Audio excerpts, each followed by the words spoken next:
Bueno, continuamos acá en Vladimir a la Una. Saludamos a Miguel Pizarro, diputado de Primera Justicia. ¿Cómo estás, Miguel? Bien, bien.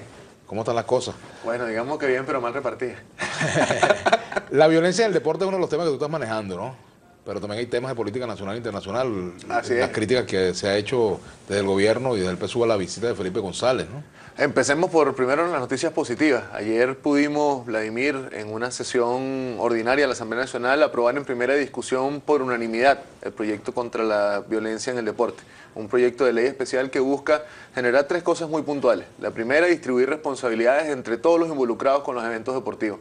Que el privado sepa que le corresponde, que el público sepa que le corresponde, pero además que podamos dimensionar un problema que hasta ahora no se tomaba en serio. ¿Van a meter en cintura las barras, Era, por ejemplo? mira, parte de esto tiene que ver con organizarlas, con que ellos tengan los operativos de seguridad acorde a la existencia del fenómeno. ¿Qué quiere decir esto? Operativos de seguridad en las carreteras, operativos de control de boletería, cámaras de seguridad en los estadios que permitan determinar quiénes son los elementos violentos y separarlos o diferenciarlos del colectivo que asiste al estadio, control en la boletería y que podamos nosotros avanzar en derrotar la reventa, en derrotar ese mal uso a veces de las entradas de cortesía que caen en manos de algunos, pero también deja muy claro cuáles son las tareas. Hoy en día el deporte, como es un tema de todos, a veces la culpa de las cosas malas es de nadie, pero eso nos ha llevado a que en el baloncesto partidos no se hayan podido terminar por lluvias de botellas contra la cancha, que en el fútbol a un jugador como Aquiles Ocanto lo hayan pateado en el medio de una entrevista, o Sí, que un señor. fanático del Deportivo Lara haya sido asesinado. ¿Y ese señor está en el preso o no estado está preso? portugués. ¿La Ese señor agresor? estuvo ante la justicia, está ¿Le dieron sometido un hoy a beneficio? proceso judicial, pero recordemos que eso le califica como una lesión leve. En el Código Penal, eso hoy en día, ese tipo de delitos son lesiones leves. ¿Qué nos corresponde a nosotros en esta ley también?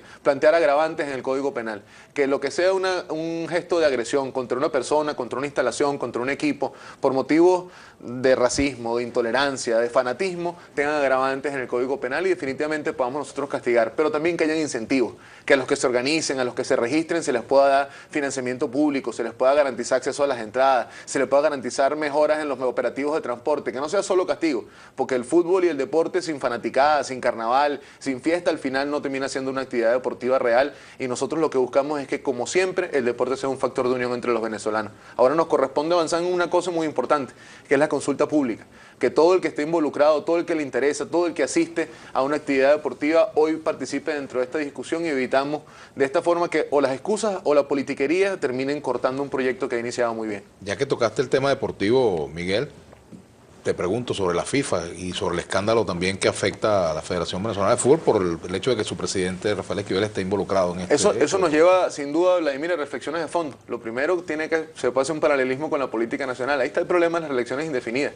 Cuando la gente pasa muchísimo tiempo en el mismo espacio de poder, sin controles, sin que nadie le haga seguimiento, sin que nadie tenga contrapeso, pero además esos poderes esos entes agarran superpoderes y cada día son un estado que está separado del resto de los estados y son inauditables, son, imposibles de meterles una lupa o de hacerlos que coadyuven en la gestión pública, terminan sucediendo cosas como esta.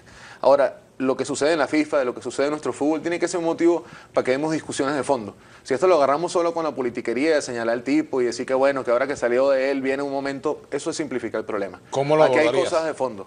¿Cómo se hace para democratizar las federaciones deportivas de nuestro país? ¿Cómo evitamos nosotros que en nuestro deporte se siga violando el fair play financiero y todo lo que tiene que ver con la multipropiedad de equipos que está castigado en el mundo y que en nuestro país hoy en día no sucede bien? ¿Cómo hacemos nosotros para que el deporte sea en verdad autónomo? Para que ese deporte que recibe el financiamiento público, ese financiamiento no lo condicione en su Y accionario. la participación de los atletas en la toma de decisiones, ¿Y por cómo ejemplo. hacemos nosotros para que haya un espacio de participación mucho más amplio donde el atleta, donde el entrenador, donde los que son los protagonistas de la acción deportiva puedan tener una participación superior? Esto sin contravenir reglas normativas internacionales que nos pondrían a pelear con el COI, que nos pondrían a pelear con la FIFA, porque tampoco es la idea. Pero los procesos de cambio son procesos de cambio en la medida que reflexionemos. En la medida que entendamos que seguir eligiendo indefinidamente a las personas en esos cargos genera lo mismo que en la política, que no le rinden cuenta a nadie y terminan sirviéndose para ellos y no para los demás, pero también que podamos nosotros avanzar en una masificación deportiva verdadera. Eso va a seguir siendo en todas las federaciones y en todos esos grupos, cosas de élite, en la medida que no haya una masificación real y el deporte esté cerca de la gente y no cerca de los que deciden nada más. ¿Qué beneficios se puede esperar de esa legislación que que ustedes están aprobando ya, que aprobaron en primera discusión con respecto a la violencia en el deporte? ¿En qué otras cosas se traduce esa ley? Mira, lo primero es que deja muy claro cómo se organiza un evento deportivo, cómo se monta un operativo de seguridad. Le da responsabilidades al sector público de involucrar a los cuerpos de Porque seguridad. a veces ocurre que hay una situación de violencia y cobran justo los que no pecadores, tienen, y los que no tienen nada que ver, pero además hay veces que ante un escenario de violencia el protocolo de respuesta es erróneo porque no hay información adecuada dentro de nuestros funcionarios. No es lo mismo controlar orden público en una manifestación política, en una manifestación de reivindicaciones que en un evento deportivo. No es lo mismo el desalojo de un estadio por un evento natural, por un sismo, una inundación, al desalojo de un estadio por un escenario de violencia en una grada o una tribuna. Ahí hay un componente de formación que tiene que nosotros llamarnos poderosamente la atención. Pero lo segundo es que hayan tareas claras. Hoy en día, ¿qué pasa? Nadie sabe quién es el que tiene que abrir la puerta, el que tiene que cerrarla, quién dice cómo se para el juego, quién dice que se juega y que no se juega, cuál es el partido de alto riesgo y cuál no. Hoy en día está eso muy dejado a que cada quien desde su perspectiva, desde su liga, desde su organización, tenga un parámetro. ¿Cómo estamos nosotros con respecto a legislación en otros países sobre el mismo tema? Hoy, países con tradición de fútbol, Argentina, Brasil, mira, Uruguay. Precisamente la Copa América estrena en Chile una nueva legislación sobre el control de la violencia y la regulación de los estadios. Nosotros estamos casi 20 años atrás en legislación con el resto de América, con el tema de violencia en el deporte. Claramente nuestro fenómeno no tiene las mismas características ni data al mismo tiempo que data el fenómeno de la violencia en sus estadios, pero en los nuestros ha venido apareciendo. Ya hace más de una década que quemaron los estadios, los autobuses de Caracas en Pueblo Nuevo, hace más de 8 años que ocurrieron los sucesos de la Carolina en Barinas, hace 5 años aquí estuvo el problema en Lara. O sea, lo nuestro no es un tema nuevo, pero nos corresponde hoy ponernos al día en legislación e intentar avanzar dentro de algo que otros han legislado. Porque aquí no se trata de inventar el agua tibia, sino con experiencias concretas que hayan funcionado en otros países, poder implementarla y construir consensos. Esta ley no puede ser una ley que se le imponga desde un sector a la sociedad o a los fanáticos, tiene que ser una ley consensuada. Pasemos del fútbol a otra disciplina deportiva. ¿Por dónde vas tú como candidato? Mira, estamos esperando todavía que la mesa, esta además es una disciplina deportiva a veces de alto riesgo. Nosotros estamos esperando que la mesa cierre este proceso complicado de los acuerdos. Entendamos que cuando muchos partidos tienen que sentarse de poner a veces intereses individuales o intereses partidistas y sumarle al colectivo, esos procesos suelen ser complicados, pero ya la mesa ha venido avanzando. Entiendo que va más de la mitad de la maqueta, se había aprobado a principios de semana, están buscando rematar esta semana y nosotros estamos a la expectativa como militantes disciplinados de que se tome la decisión y que podamos avanzar de una vez en arrancar una campaña electoral que no puede esperar que nosotros hagamos nada más los anuncios, ni depende nada más de la fecha electoral. Nos corresponde, como yo he dicho aquí muchas veces, Vladimir, masticar chicle y caminar a la vez. No hay que esperar que arranque la campaña para empezar a trabajar, a recorrer, a organizar, a contrastar en propuestas que nosotros somos mejores que los que hoy en día gobiernan. El hecho de que Juan Carlos Caldera no vaya como candidato por Petare se ha abierto a especulaciones en el sentido de que tú irías por ese circuito, donde le correspondía a él. Mira, las especulaciones que se hagan en opinión y que se hagan... Hacer política hoy con base al comentario, con base a lo que se dice al pie de página, sería nosotros ayudar al gobierno. Nuestra discusión hoy no puede estar ni en la planchitis, ni en la candidaturitis. Nosotros tenemos que tener un objetivo claro. Convertirnos en una alternativa creíble para que ese 80% que hoy se manifiesta en descontento tenga en nosotros una opción real para votar y para ganar. ¿Y eso qué quiere decir? Que nosotros no podemos ser una opción que gane por forfeit. No podemos ganar porque somos menos malos que los que hoy en día gobiernan. Tenemos que ganar porque somos mejores y porque la Asamblea es el primer paso de la construcción, de la conquista del poder para los venezolanos. El espacio donde uno le corresponde, si es en Miranda, si es en Petare, si es en Táchira, donde a uno le corresponda, en ese espacio uno va a estar. Las decisiones que se toman a lo interno, las decisiones como la que toma Caldera, son decisiones teniendo el objetivo último muy claro. Nuestro objetivo es ganar la Asamblea Nacional y escoger a las mejores personas en las mejores condiciones, en la mejor campaña electoral que podamos hacer para conquistar la mayoría en la Asamblea Nacional. Si uno tiene claro ese objetivo, de ahí para atrás construyes la película con base a qué te hace falta para ganarla y con esa base dar las discusiones que hagan falta.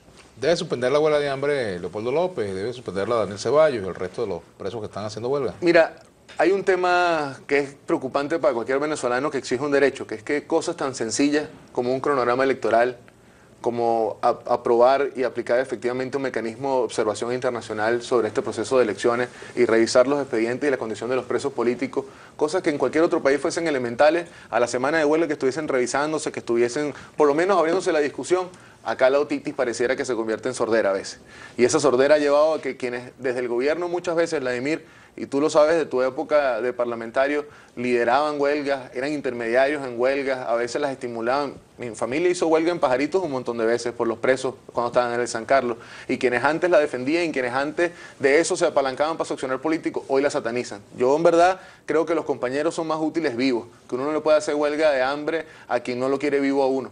Y que esas actitudes uno debería revisar en el fondo si termina siendo pertinente dañar su cuerpo. Pero los objetivos que ellos plantean desde el Estado no fuese difícil resolverlos si les importara la verdad. Bueno, vamos a hacer una pausa y ya regresamos con Miguel Pizarro, diputado del Partido Primero Justicia. Ya venimos.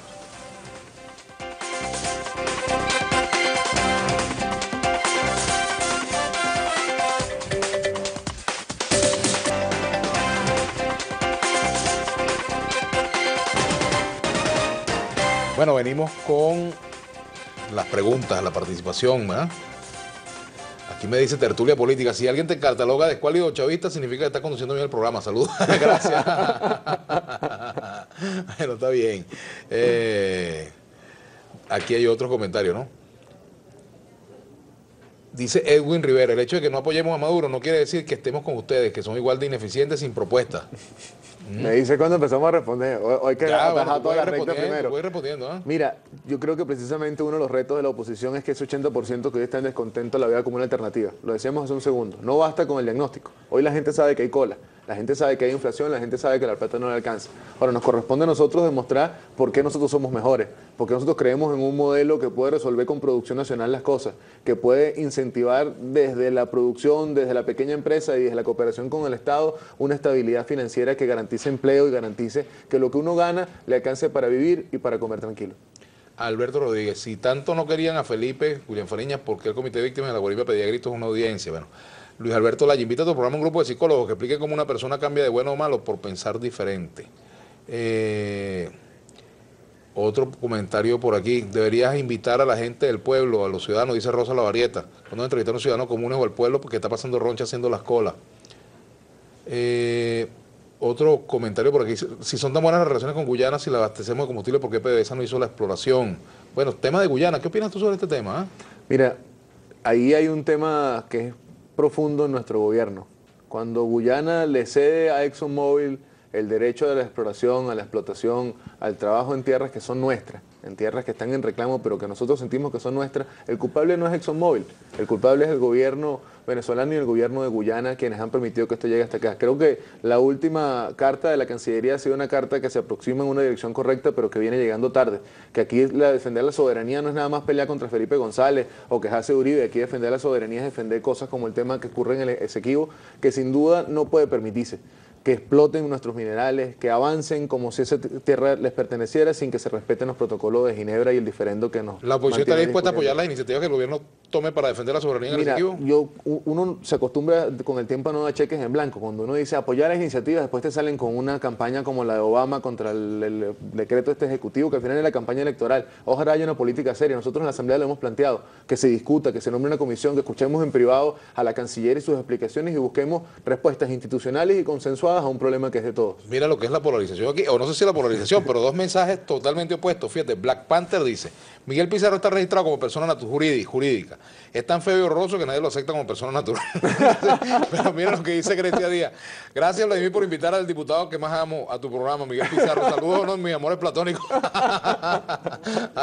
Bueno, por lo menos Grecia tiene nombre y apellido, el otro tiene seudónimo, así que estamos mejor. Carlos Salazar, con las personas que venden bebidas alcohólicas, ¿qué se le va a hacer en los estadios? Mira, la idea es que se mantenga lo controlado. Los espacios donde estén autorizados la venta de alcohol y la venta de bebidas en general se mantendrán. Lo que se buscará es ponerle un poquito de orden a cómo se hace esto. No se plantea la prohibición a priori de la venta de alcohol en los estadios dentro de la ley, pero sí se contempla un protocolo de niveles de riesgo que permite tomar decisiones en tiempo real sobre cómo se hace esto. Jean Florio dice, la MUD no representa ninguna alternativa, todos sus partidos son marxistas, ni mudos ni chavistas, nacionalismo ya. Bueno, los nazis hace mucho tiempo fueron derrotados por la historia y a mí cada vez que yo escucho un nazi en Venezuela me gustaría que me dijera sus dos apellidos y dónde nació su mamá para saber si tiene algún sentido ser nazi hoy en día. Los extremos, el odio, la intolerancia, como forma de hacer política en nuestro país está derrotado por la historia. Yo no tengo pelo, pero cabeza rapada. No sí, no, pero lo tuyo es un tema biológico, no es un tema político. Aquí dice, ¿qué pasa con el gobierno de Maduro que reacciona tan débilmente ante Guyana? Dice Esequibo de Venezuela, pregunta.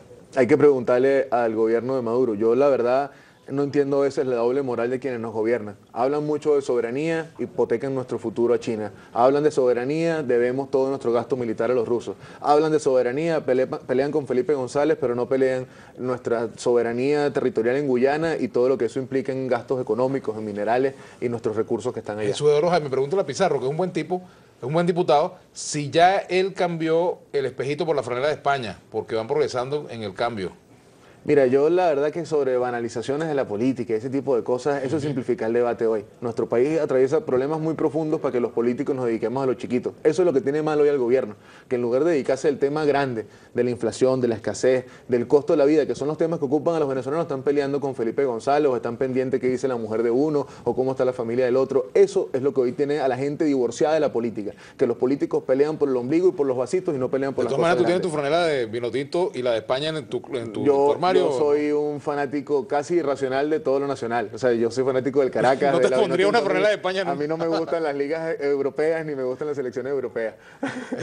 Aquí dice, por aquí, ¿cuáles acciones emprende Primera Justicia por Leopoldo López? Víctor Fernández. Mira, hemos estado acompañando todo este proceso de protestas que se ha ordenado desde la Mesa de la Unidad, que hemos venido haciendo mecanismos de presión.